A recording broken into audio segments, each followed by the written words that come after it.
Assalamualaikum warahmatullahi wabarakatuh. Perkenalkan, nama saya Siti. Di sini saya akan menjelaskan ilmu mukhtalif hadis menurut buku Mustalahul Hadis karangan Dr. Mahmud Tohan. Nah, ilmu mukhtalif hadis adalah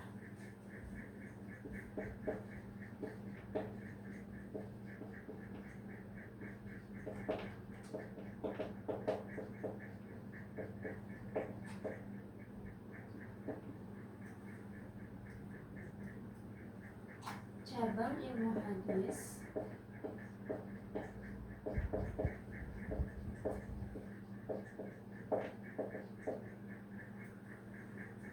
yang mempelajari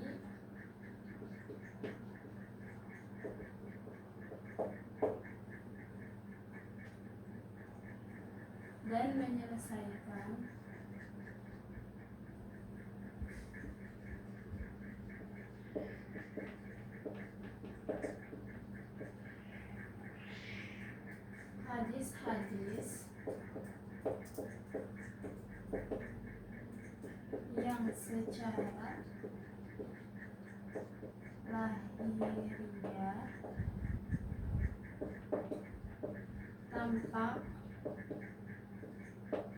yang secara lahiriah tampak bertentangan atau kontradiktif, padahal keduanya sama-sama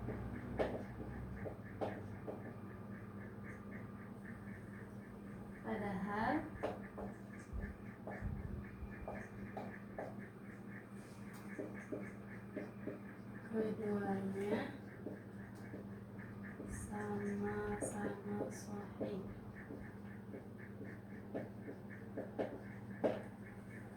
Nah, jadi ilmu mukhtalif hadis adalah ilmu yang mempelajari dan menyelesaikan hadis-hadis yang secara lahiriah tampak bertentangan atau kontradiktif, padahal keduanya sama-sama sahih. Nah, ada beberapa cara untuk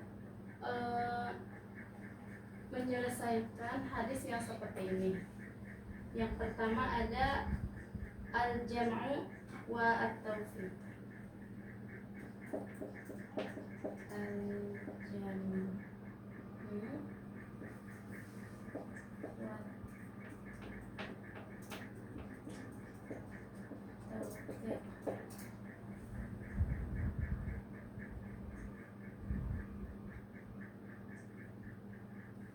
Nah, al-jam'u itu artinya pengumpulan. Jadi dua hadis yang tampak bertentangan itu dikumpulkan atau digabungkan.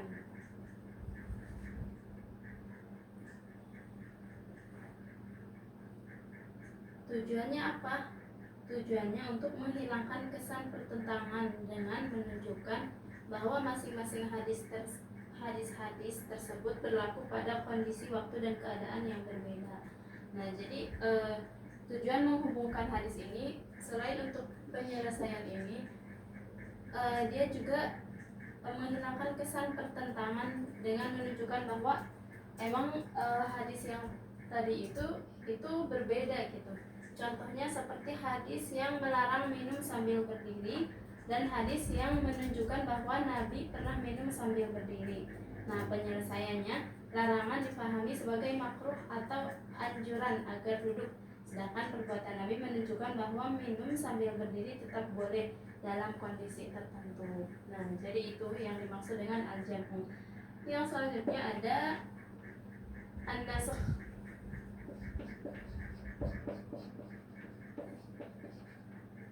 An-nasakh itu apa? An-nasakh itu artinya menghapus. Nasakh, menghapus.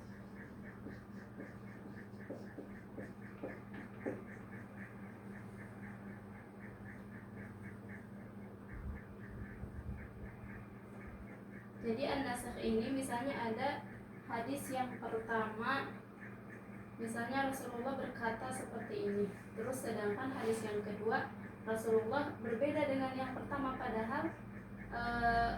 padahal yang temanya itu yang dibahas sama. Nah, bisa jadi itu masuk ke an-nasakh, jadi penghapusan. Jadi yang pertama itu dia hapus, sudah tidak berlaku. Nah, dipakai yang hadis yang kedua. Contohnya seperti pada awal Nabi melarang ziarah kubur, kemudian beliau bersabda agar umat Islam berziarah kubur karena dapat mengingatkan kepada akhirat. Hadis kedua menasakh larangan sebelumnya. Nah, jadi itu ya cara yang kedua. Terus cara yang selanjutnya yaitu at-tarjih. At-tarjih. Pakai H ya, at-tarjih.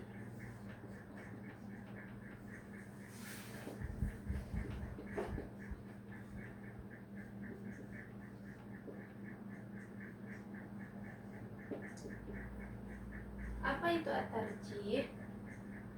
At-tarjih itu adalah metode memilih hadis yang lebih kuat. Jadi kan ada dua hadis nih, secara lahiriah dia bertentangan, tapi dilihat mana yang lebih kuat, mana dia yang lebih sahih. Kalau dilihat dari kuantitasnya, mana yang mutawatir gitu. Jadi dilihat yang lebih kuat.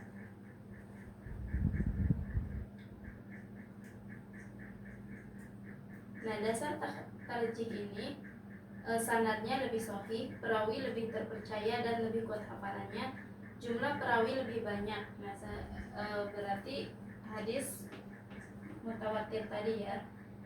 Terus sama isi hadis lebih sesuai dengan Al-Quran atau dalil yang lebih kuat. Nah, itu yang dimaksud dengan at-tarjih. Selanjutnya ada yang keempat, itu at-tawaqquf.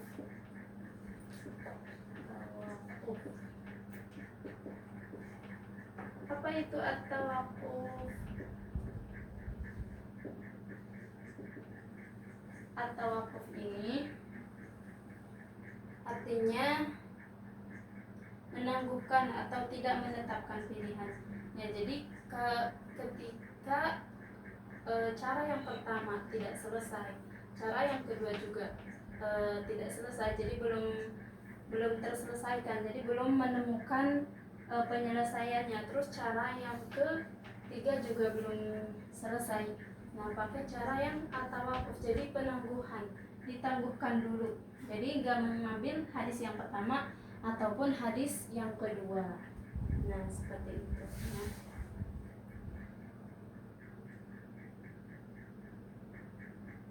terus sekarang apa sih manfaat kita mempelajari ilmu mukhtalif hadis? Yang pertama, menolak syubhat.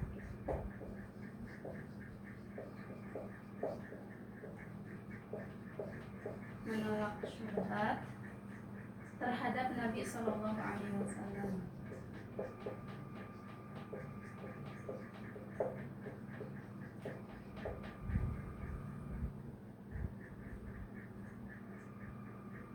Yang kedua, menjelaskan tidak ada pertentangan pada dalil yang sahih.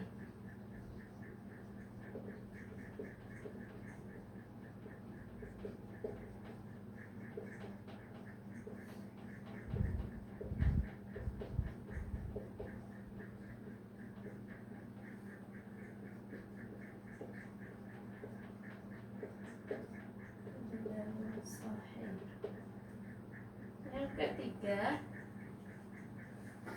menyingkap sebagian kesalahan periwayatan.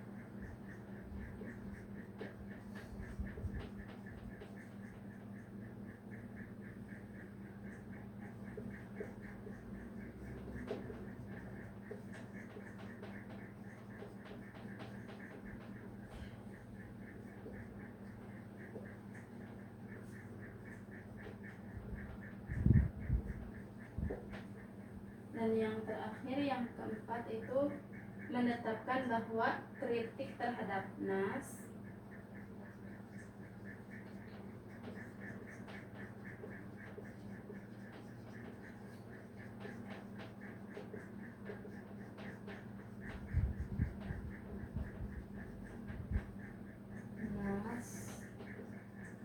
atau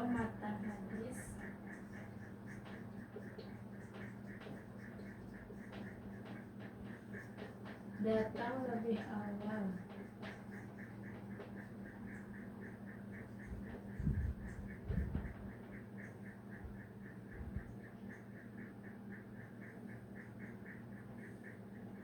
Sebelum kritik sanad.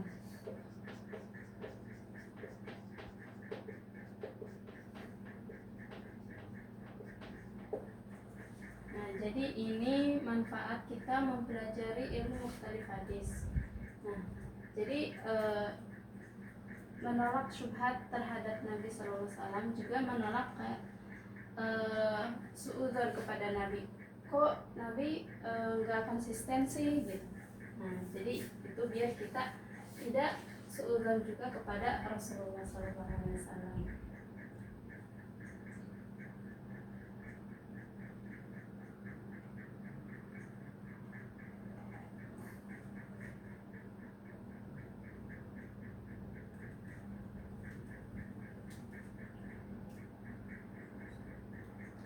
Terus di sini ada beberapa faktor yang melatar belakangi hadis mukhtalif. Yang pertama itu faktor internal, yaitu berkaitan dengan internal dari redaksi hadis tersebut. Biasanya terdapat ilat atau cacat di dalam hadis tersebut yang nantinya kedudukan hadis tersebut menjadi dhaif. Dan secara otomatis hadis tersebut ditolak ketika hadis tersebut berlawanan dengan hadis sahih. Terus yang kedua, faktor eksternal, yaitu faktor yang disebabkan oleh konteks penyampaian dari Nabi, yang mana menjadi ruang lingkup dalam hal ini adalah waktu dan tempat dan di mana Nabi SAW menyampaikan hadisnya.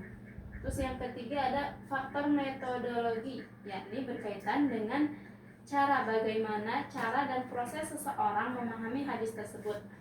Ada sebagian dari hadis yang dipahami secara tekstual dan belum secara konstekstual, yaitu dengan kadar keilmuan dan kecenderungan yang dimiliki oleh seorang yang memahami hadis, sehingga muncul hadis-hadis yang mukhtalif. Dan yang terakhir, faktor ideologi, yakni berkaitan dengan ideologi atau manhaj suatu mazhab dalam memahami suatu hadis, sehingga memungkinkan terjadi perbedaan dengan berbagai aliran yang sedang berkembang.